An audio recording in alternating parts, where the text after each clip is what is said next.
All attendees are in listen-only mode. Hello and welcome today to the Firestorm May Crisis Coach webinar, Natural Disasters and Your Organization Planning for Preparedness. I am here, and Karen Masullo. I am presenting today with some terrific folks and Roxanne the Wonder Dog. So if we hear a bark in the background, that is because she is 100% behind the idea of preparedness for natural disaster. We'd like you to join us at Firestorm Soul on Twitter. Please join us, and we'll be happy to share your messages out as well. And Firestorm Solutions on Facebook. Anytime we're in session, you can use the hashtag CrisisCoach via social media, and we'll see the message and be able to respond to you. Additionally, if you would like to ask a question during the session, you can use the chat function in GoToWebinar on the right side of your screen. If you are watching this session as a recorded session via our YouTube Continuity Experts channel, you can send messages or questions to us via that channel or at webinars@firestorm.com. And we'll be more than happy to respond to any question or comment or concern that you may have. As you know, Firestorm is the crisis coach. We transform crisis into value and empower you and your schools and organizations to manage risk and crisis more effectively. We are crisis management, critical decision support, crisis communications, crisis public relations, and consequence management. Now, our attorneys always want us to let you know that the presentation is not complete without any accompanying oral comments and discussion. And any work product that's provided by Firestorm should be read in conjunction with guidance given by national, regional, and local authorities, as well as your organization or school's personal counsel. Moreover, the information given and comments made in this webinar should not be interpreted as legal advice or legal. I would like to welcome our guest moderator today, Dr. Rich Martin from the Tennessee Association of Independent Schools. Dr. Martin, are there any special events or other issues or items coming up for your group members that you'd like to discuss? Thanks, Karen. Actually, we've completed our events for this year, and we won't be offering any events until about the middle of September of next year. And when we start offering them, they're going to be coming quick and fast. So be looking at our website toward the end of this month and all through the summer to find out what is going to be presented, what workshops, what areas we're going to deal with. We're going to have a wide variety of excellent programs and workshops and conferences for you all next year. And look forward to working with all of you and seeing many of you then. Back to you, Karen. Thank you so much, Dr. Martin, and thank you so much for joining us today. We always enjoy when you're on the call. If you have any comments or observations during the session, don't hesitate to interrupt Jim. So I appreciate your time today. With that said, I will introduce the CEO of Firestorm, Jim Satterfield. When I was putting together the session, I thought, Jim has helped me personally weather a couple of pretty significant crises, and there's no person I'd rather have next to me when I need critical decision support than our CEO. And I have observed him work with schools with thousands of acres on their campus. I've seen him work with schools in non-English speaking countries, and I've seen him work with schools with 100 students in a very small facility, and he gives the same senior level trusted advice. So I'm very excited today for this Q&A with Jim Satterfield, and I am Karen Masullo, and I'm our Chief Intelligence Officer and the EVP of a lot of other stuff that Jim has me do. Last month when we were first talking about our Crisis Coach series, we talked about what keeps you up at night. And we covered a variety of events that may occur in your building, on your campus, in your community that are significant concerns, things that keep you up up at night. We talked about certainly an injury on your property or more tragically, a loss of life, not necessarily on your property, but maybe your student body. Maybe something traumatic occurs in that area. Certainly for schools, if you can't get food supplies or other supplies to your organization, you can't open your doors. What if an epidemic or pandemic, and this certainly we see an increase in diseases during a natural disaster, water supplies becoming corrupted, a loss of some sort of major income or funding source that you may be connected to keep your school moving forward, a brand or public damage event, and that's a significant one because it's tied to how you handle a disaster, and Jim's going to talk about that in just a moment. And then, of course, what's on top of everyone's minds right now is what happens if our records are breached, if the data is breached in some way. And for schools, we have such a significant issue of what happens when the stranger danger is actually in our own homes because it's reaching through computer screens right to our students. And they are inviting it in. A whole other area of risk. We certainly have concerns on senior leadership failure, and so we want to make sure that we're supporting all of the schools and our membership and each other as best we can to be as mature as possible. We're all concerned about terrorism, especially schools that may have a secular point of view that may make them a target. And then last, our subject for today, which is that one thing we just can't stop from happening, and that's a natural disaster because, as you know, you don't fool with Mother Nature. So, Jim, on that point, can you talk a little bit about what we're seeing on the screen? We surveyed about 950 or so organizations last year, and these were the results. Do you have some comments about what you see from this pie chart? Well, the headline on the chart shows that 1 in 4 are focused on natural disaster. Think about that. That's what comes to mind when we talk about preparedness within our schools. Certainly the violence concern, if you were talking to parents, they're concerned about an active shooter. We're seeing cyber become a significant concern, but 1 in 4 stated natural disaster. Now, when we think about schools in Tennessee, we've seen a variety of exposures over the years. Clearly tornadoes, we're in an environment there. We've seen flooding in certain regions that would directly be an impact. We have had winter storms that caused a disruption. So as you look at all of those elements, natural disaster should be on our radar screen. It should be something that we're focused on. But if you look just to the right of that quadrant, you'll see loss of life. That tornado could take a loss of life, and we're going to talk about Joplin and some other things in a few minutes. And that's a worst nightmare scenario, having to call a family and say that your child's not coming home from school today. And then significant brand and reputational impact. If I were to say United Airlines today to you, you might be thinking about the doctor who was drug off the plane there. And it starts to define who they are and what they do. And so how you respond in this area in a natural disaster will go a long way toward determining those impacts. And those impacts will go not only through from a classroom level up to the head of school, ultimately to the board. And these are concerns that come back and affect everyone associated with your school. So Karen, I think it's good that we're talking about natural disasters today to see what could happen and what it is that we need to have in place.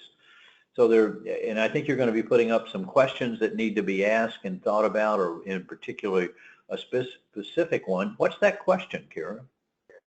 Well, if something happened today in your organization, a significant weather event or natural disaster, the most important question is, could you handle it? Are you prepared?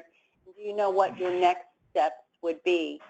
And when I first joined Firestorm, I asked Jim Satterfield who our major competitor was in the marketplace. And without hesitation, he said denial. And it has had a great impact on me because so many schools that we speak to say, well, I'm sorry it happened to that school over there in Joplin, or that school over there in Moore, Oklahoma, or that church over there in Charleston, South Carolina, but that's not here. And that's what the folks in Joplin thought. This image in the background is of Joplin, Missouri, and this is about 2 weeks after, during the cleanup phase. And the one thing we want you to think about as we move through these next slides is what a plan is and how important a plan is, no matter whether you have 100 students or 10,000 students, no matter if you have 5 employees or 5,000 employees in your school or on your campus. A well-designed and executed plan is going to enable your school in crisis to outperform your competitors. If I am looking to enroll my children in a school and I want them to have the very best education, the very best of what I can as a parent give them, I want to know that the school is going to be there throughout the entire period of their education. And so your brand resiliency is a brand attribute. And if your plans aren't updated to reflect ongoing changes within your school or your organization, or other environmental or even political considerations, you're going to create unforeseen complications for yourself. Jim, you want to talk a little bit about the best standards and practices for updating your plans? And then if you would, this next slide talks about your personal created methodology of Predict, Plan, Perform. I think when we think about all of these things, this isn't a once and done. We wrote a plan 7 years ago. We don't need to revisit or do anything in our school. That's simply not true. Standards and best practices require regular updates as you have turnover employees, the maintenance of your plans, changing names and numbers and contacts. The exposures are going to shift and change over time. At least quarterly, you want to make sure that all your contact information is updated and current. Once a year, you would like to review your vulnerability analysis and talk about what those are and what plans you need to have that you don't have. And once every 3 years, you really want to go back to square one and work through all of your plans together. Now, what we find in a crisis is that everybody wants to jump immediately to perform. They want to do things and say things. And that's not where we need to be. Firestorm establishes a predict, plan, perform methodology. The predict, or what are the vulnerabilities and threats? What are their impacts? What are the indicators that this is going to happen? What are the trigger levels at which we should activate our plans? Our plans cover a wide range of things, obviously security and safety, but it goes beyond that into how are we going to continue to teach and work in these directions. Maybe it's communicable illness. Maybe it's identifying behaviors of concern before they escalate to violence. It could be the crisis management structure about how we make decisions. It could be our cyber and information security that's associated with it. By the way, private schools are targeted because you have access to a great deal of information that should be treated as confidential. Then once those plans are done and you've got everything in place, then you've got to train everyone on it and you've got to test your plans to see if they work. Can we make the decisions that we need to at each one of those areas and keeping that current? So predict, plan, perform becomes the example of how we make sure that our plans meet our needs today, but more importantly, will meet our needs tomorrow. The picture that Karen just put up here is of a school in Joplin. If that was your school and a parent pulled up in front of it, what's the first thing they're going to focus on? It's where's my child? Is my child safe? And until they see that, it's not going to happen. And so what we have to do is be prepared for this type of an event. No one thought that their school would be blown away in Joplin, Missouri. It in fact was. In fact, there are 2 schools directly impacted. And if I told you that there was a loss of life in that building, you would say, gee, Jim, I could see where that would happen. But if I told you they drowned, you'd say, wait a minute, it was a tornado, not a flood. But some of the students went down into a boiler room, the pipes burst, it filled with water, and they drowned. They would have survived otherwise. So understanding about your plan makes a great deal of difference. Karen, and as you look at this, I would direct everyone to look at the third line down. Promoting and enforcing a culture. This is a cultural commitment within your school that you have to be prepared to handle those areas. All the types of plans are also geared toward what is their role and who is that plan written for. The emergency plan, what is it that we want our students and our teachers to do? The incident, how do we manage that event as it's occurring? The crisis management, how do we make the decisions and the communications? And then how do we get our school back? And you're leading right into that next slide that I saw briefly, and that's we've got to start with a threat analysis. What are the threats and vulnerabilities that we're subjected to in our school at our location? The term of art here is a thing called an all hazards approach.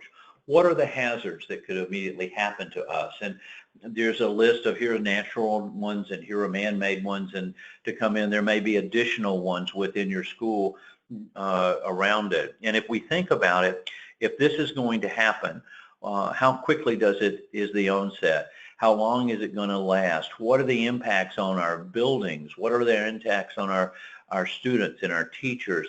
What's the impact on our technology and information? What's the impact on us financially in these types of areas? And then we start to weight all of those things, and we could set up a prioritization of them. And for every hazard or threat or vulnerability or risk, what's an indicator that that is starting to occur, and what's the point that we trigger our plan in place to deal with it? Those are the elements that we need to focus on across the board in each of these areas. So, Karen, it is kind of complex as you think about it in coming together, but this is the fundamental building block of putting those plans in place. Back to you. Jim, a lot of times, I don't know my grammar was correct there, but many times schools will come to us when we're working with them and they'll say, well, those threats aren't going to happen exactly the way you're saying it, so why would we waste the bandwidth on mapping out all this stuff? Because, you know, we know what we're going to do if there's a lightning strike at the tree outside. But other than that, I think we're pretty well covered. What do you say to someone who says we don't have the bandwidth and we just don't have time to go through all of these different hazards that could occur? Well, I think there's a lot of things that we can say at that point. First of all, in a crisis, if you're explaining, you're losing. If I've lost a child, if my child was in your school, and you said, you know, Jim, we really didn't have time to get those plans in place, and I don't know if they would have made a difference. If my child was injured or even worse, killed, am I going to accept that comment? And the answer is no. In working with the University of Alabama, we're rolling a program out across the country, and it's available. Rich has made it available, Rich Martin, for all of the schools there in Tennessee, called Behavioral Risk Threat Assessment. The acronym is BRTHA. And then the idea behind it is that you can identify behaviors of concern before they escalate to violence. And the University of Alabama got behind it and has developed the online training programs associated with it, because they took a position that the safety of children and money should never be used in the same sentence. And so they're developing that training on their own time, and because of making a difference. The highest priority that you have is the care and safety of every student who's under your control. That is at the center. I can't teach. I can't worry about, did Karen use the right word or the wrong word in the sentence, if there's someone is not safe. This is a fundamental tenet that impacts all our schools here in the state of Tennessee. So, Karen, I think it is important. It's a board and it's a governance responsibility. And one of the things that Rich's leadership, we've been talking about, how do we make sure that these things have been dealt with? Because failure to do this means you haven't done the preventative maintenance from a planning standpoint that, in fact, you need to have in place to make all of these things reality. So back to you, Karen. Yeah, thank you, Jim. I appreciate that answer. I know when I hear companies or organizations or schools say, we just don't have time to do that, my response is, how can you not have the time? It's one of the more important things that you'll do. And I do understand that bandwidth is tough for everyone, but this is a really important point. And when you do this type of planning, everyone needs to be involved. One of the challenges that we see, and one of the 5 most common failures that Jim has identified in a crisis, is the failure to train. And I think this particular image, I pulled this is from the Oklahoma Moore tornado event. I know, Jim, you have some pretty specific observations on this slide. And the 5 common failures in a disaster or crisis is supply chain failure is number 1. Number 2 is the failure to train employees for work and at home, and 70% of employees across the country don't know what they're supposed to do in a disaster or crisis, and 95% don't have a plan at home. Number 3 is the failure to identify and monitor all threats and risk, and that's the big failure. You may have identified them, but you're not monitoring to see if they're about to occur. 4th is the failure to test and update your plans, and 5th is failure to have a crisis communications plan. All of those elements come together. But look at the path of this tornado, the blue line on the screen. If this doesn't scare you, I don't know what will. Imagine the Plaza Towers Elementary School and seeing that tornado come right by them, and just around from the Briarwood Elementary. But behind that area where it shows the grayed out with the failure to train, you'll see the Moore Medical Center is right there. Looking at that, you're taking out the hospital, you're taking out 2 elementary schools. Imagine the panic in the minds of a parent trying to get to that school to see their child. The roads will be blocked with damage and debris. There'll be mass communication. This is a nightmare picture. And it's not a made up for TV. It's not a movie. This is a real event. None of us knows if this event could happen today at our school. Things happen quickly and things move quickly, but the impacts will be there for years to come afterwards. How you respond will make that difference in definition. I don't know the state flower in Tennessee off the top of my head, but if I were to ask everybody on the call today to tell me the state flower of Colorado, you probably couldn't name it. But if I said the name Columbine, you're not going to be thinking that that's the state flower in Colorado. You're going to be thinking about the shooting event. This is the most critical point for you to focus on within your organization. How you respond in these events, how you're prepared for these events will define who you are. We've got to train everyone. We're not going to have a binder and pull it out and start to flip through it. It has to be that knowledge so that they know what to do, when to do it, what to say, to whom, and how to carry those things forward. And it only can be accomplished if we train and test to see, do they recognize that now is the time to take these actions or to say these words? That's the most important element for us to begin to consider at each step along the way. Karen? Well, and training plans aren't just big old binders on a shelf collecting dust. They can be right in our hand in our smartphones today, right, Jim? And by the way, if someone runs out of the building, they're not going to be carrying a binder, but they will have their phone on them. Putting your plan on a smart device and a phone in the hands of your teachers will be one of the most important steps to take to control the outcomes in these events. Now, we've talked a lot about communicating now, identifying the hazards, communicating what we need to do with our plan because we're going to predict, plan, perform. And we need to be aware of other communication issues that may occur. Recently, 2 weekends ago, in Dallas, Texas, a hacker hacked the system and turned on 156 emergency sirens 2.5 hours across Dallas. So for 2.5 hours, the sirens went off. All right, so let's imagine you're in your schools in Tennessee and the sirens go off, and you have trained your teams, you've trained your students, trained your parents on very specific actions to take. Now we have chaos in schooling because the sirens are going off constantly. There's panic. People were injured during this because they weren't sure whether they had to evacuate, what they were supposed to do. There were people with medical issues and challenges that were affected. What are you going to do with special needs students if something like this should occur? And what really struck me about this is that if you can hack into a system and turn everything on, can you hack into a system and turn everything off?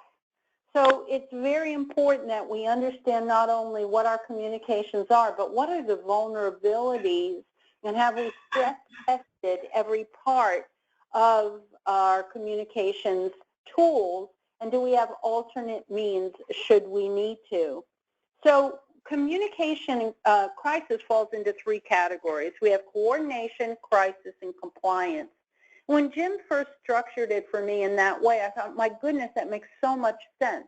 Coordination is always the first part of what we do. It relates to keeping people safe. It's primarily internal, and it relates to the life and safety of those under your purview that you've had control over. Jim, do you want to talk about the other 2 points in crisis and compliance? And I think those three areas, it was a breakthrough for us a number of years ago, because everyone says we need to talk, what do we need to say, what do we need to do associated with that? And the first communication in a crisis is coordination. What do you want people to do? And those need to be clear and direct. And then a little later, probably the next day, you'll have communications about the crisis itself, and that's the brand and reputation. And then later will be the compliance communications.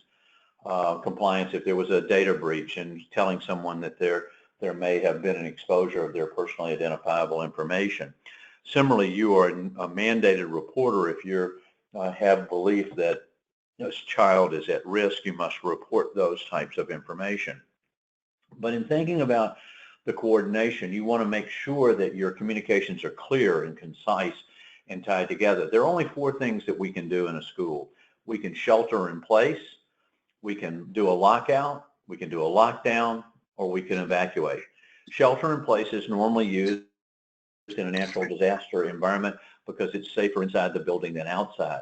The lockout is if there's a violence exposure and it's outside of the school, we're trying to lock it out. The third is if the violence is inside of the school, we're doing a lockdown.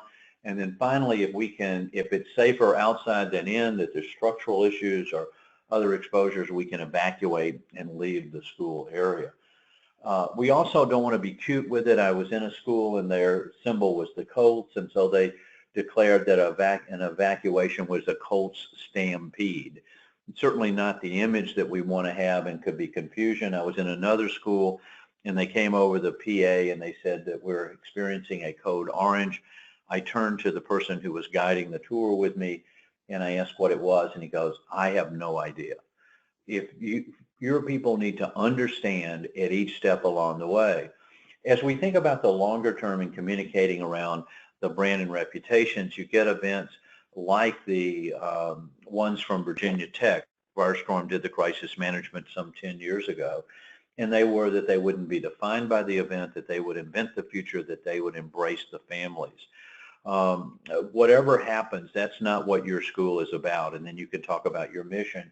You're also going to be focused on what you're going to do to make sure that this type of an event won't occur again. And then finally, you want to keep the emphasis on your students and your family in that particular school. So as you're thinking about your plans, are there documented roles and responsibilities? And is there a designated spokesperson? We recommend that not be the head of school because, again, the first information that you learn is generally wrong or incomplete associated with that, and a clear set of understanding of when we're going to release the information and what we're going to say.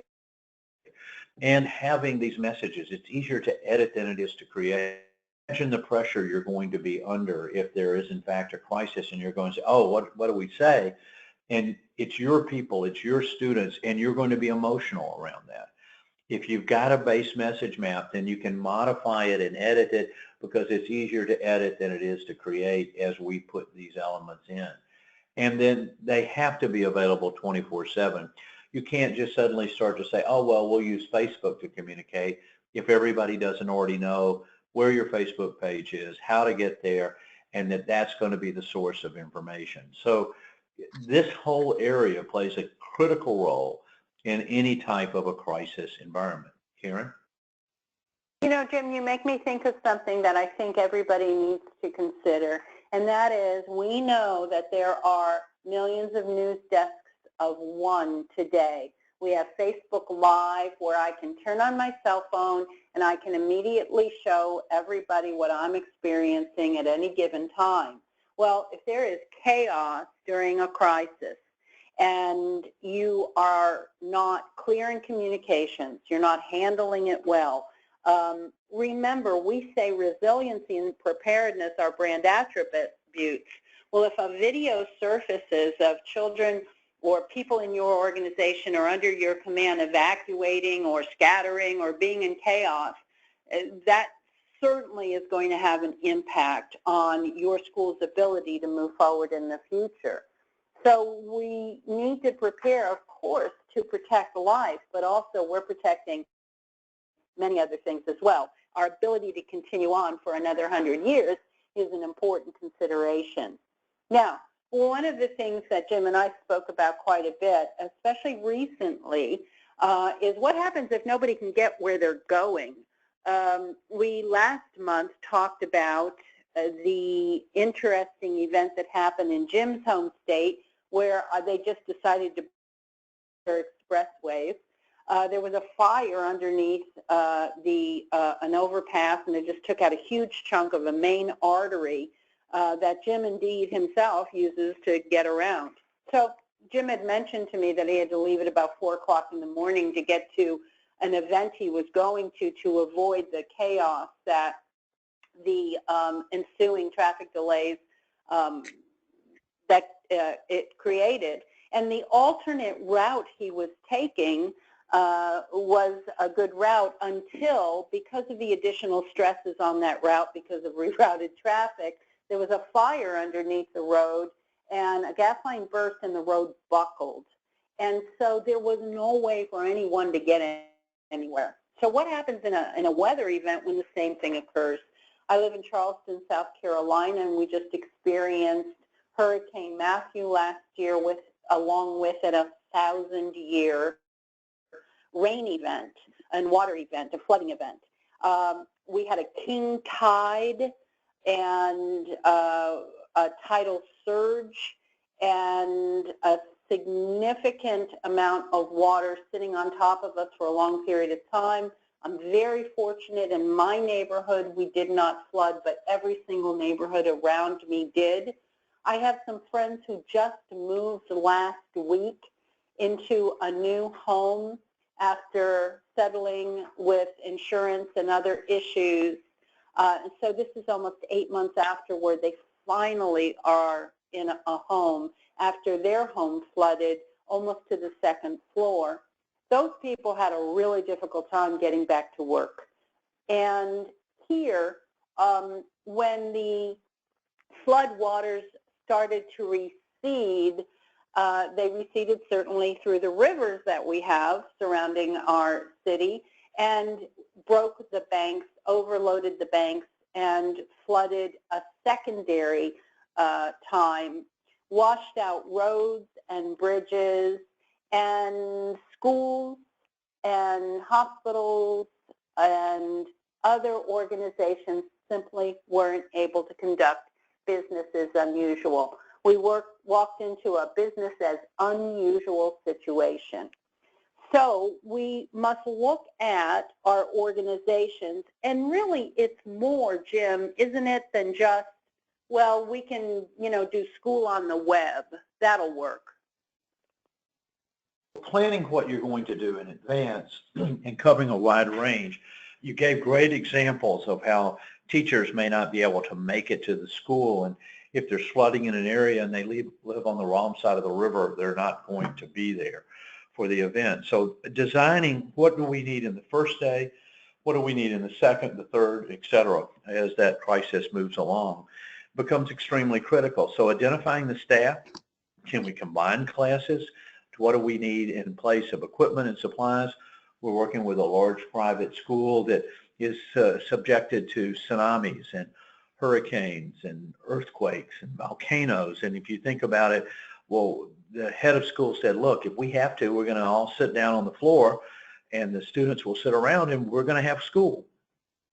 So what is it that we really need to be able to deliver that educational and learning opportunity in the market becomes critical. So planning out those requirements in advance, even running a trial. Let's say that let's work today to say we're having this problem. How would we resolve it?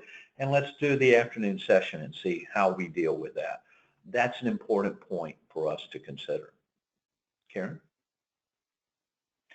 And this is a picture I took in my neighborhood. This is one of my neighbors, and the first time I showed this to Jim, the first thing he said is, well, that person's not going to work today. It took quite a while to clean up that mess. Their cars were destroyed. That one red one was just completely totaled, which is a shame. It was a really pretty little car. But we really need to think about these pieces and parts of it, because as Jim says, every crisis is a human crisis. There's a family that lives in that house. There are children who go to school in that house. And when we multiply that by a significant level, we need to think about how we can prepare our own organization to be so well prepared that we can lend to our own community so that we can get back on our feet more quickly. And Jim likes to say, remember, a loss of power equals a loss of 150 years we go back in time. So everyone on this call, if you're watching this in a recording, think about what's the longest you've ever been without power? Not by choice, not on a campground, but how long have you been without it completely? I can tell you the most attractive thing I have ever seen about my husband is the day that he walked in the house with that Champion 4000. It was an important piece for us, and we were only without power for about 6 days, but it's 6 long days. Fortunately, we still had clean water. But I live in a neighborhood that was devastated during Hurricane Hugo. The house across the street from me was completely destroyed. And my neighbors who did survive told me that it was 3 weeks before power came back on. It was 2 weeks before they could cut through the major limbs that had come down. So we really needed to think through when we moved here what our preparedness options were going to be, when we were going to evacuate. And Jim, didn't you have challenges in your own neighborhood after Hurricane Matthew getting back to St. Simon, where you have some property? Well, and they cut off access to the island and how we got there. And the points that you see up on the screen start to say these are the types of things to be thinking about. And there is a brief on today's webinar with all of this information, so you don't have to try to write quickly to capture it. But these are the types of things that you must think about and be prepared for.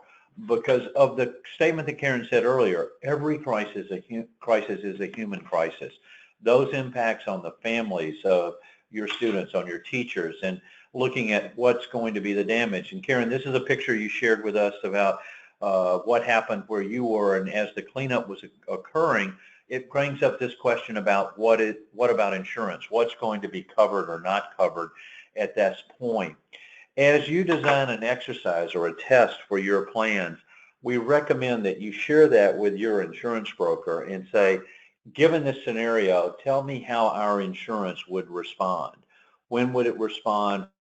What the coverage would be? What are we looking like with it? I'd also share your vulnerability threat analysis, your hazard matrix with them, and say, look at every item and tell me which of my policies responds and in which way. We did a program for a very large financial institution around cyber breach. They had cyber insurance. They went to their broker and said, here's the event. and we had 8 impacts that were happening to them. And the broker came back and said, well, 6 of those are not covered. Well, would you rather know about that today, or would you rather wait and know about that at the time of the disaster or crisis? So many of the types of things that we're all concerned about may in fact not be covered under our insurance. And so in essence, we become self-insured.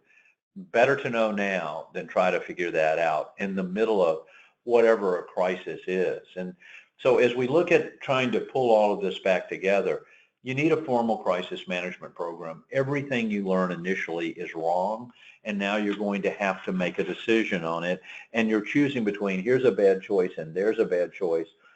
Which one do you want to do? We've got to have an open source intelligence, and monitoring of social media can tell us about bridges being closed and doors out and what the impacts are that are going on outside of the bubble that we're in, and having those capabilities. And clearly it helps us in a violence area to identify behaviors of concern, but also getting knowledge around other areas. Documenting your plan, testing your plan, making sure that the decisions are made, and then having the appropriate strategies both on what you're going to do and say. Because in a crisis, the decisions that you make, the actions that you take, and the words that you say in the first hour will determine, is this going to stabilize or is it going to escalate and become a much more significant event? So this is a very dynamic and fluid situation that you find yourself in. And we think about crisis management and looking at where is someone relative to that in a maturity model environment. How do we know what step they are at each step along the way? And if you notice along the left, the dimensions that we're focused on are the decision process, the roles and responsibilities, the information clarity, the speed of decision making, and the communications effectiveness. We start to make a difference in those, we're going to have a completely different outcome. At stage 1, everything is a liability. You don't have the plans in place. These are schools that haven't put everything in place, and it's going to come to them as a surprise. I often say the last time a surprise was good, yeah, I was 5 and it was my birthday. If you're at work and someone comes running into your office at the school, you're going to find out they're not coming with good news. They're coming in with a potential crisis.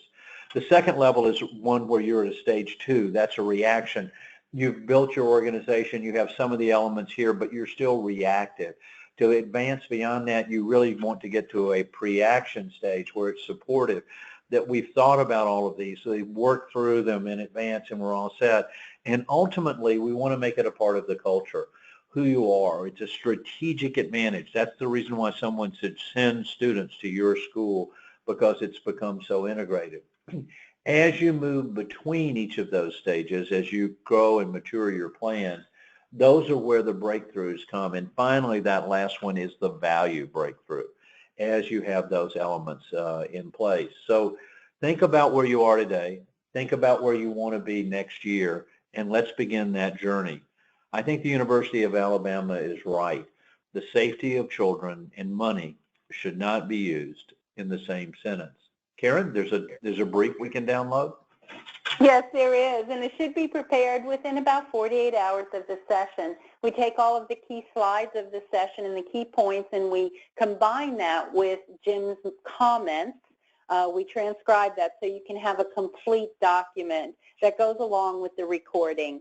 You can easily access that at firestorm.com/brief, and there will be a link in an email following this session. We've got about 2 minutes left, and I just want to thank again the Tennessee Association of Independent Schools. And Dr. Martin, do you have any closing comments for us today? I don't really have any closing comments about TAIS, but I do want to emphasize the importance of crisis planning and practicing. It's been important in any school situation that I've been in that people knew what they were doing, not just that they had a plan on paper. Practice is everything. That's it. That's the most important point of today. Thank you. We appreciate your attendance and your viewing this session today. Jim Satterfield, thank you as always. Always a pleasure. Bill, Baker. Thank you for being our moderator. If you have any questions, please do reach out to us at webinars@firestorm.com, or you can go to our website at firestorm.com. Thanks again. Have a wonderful day, and this will conclude our session for today. Goodbye.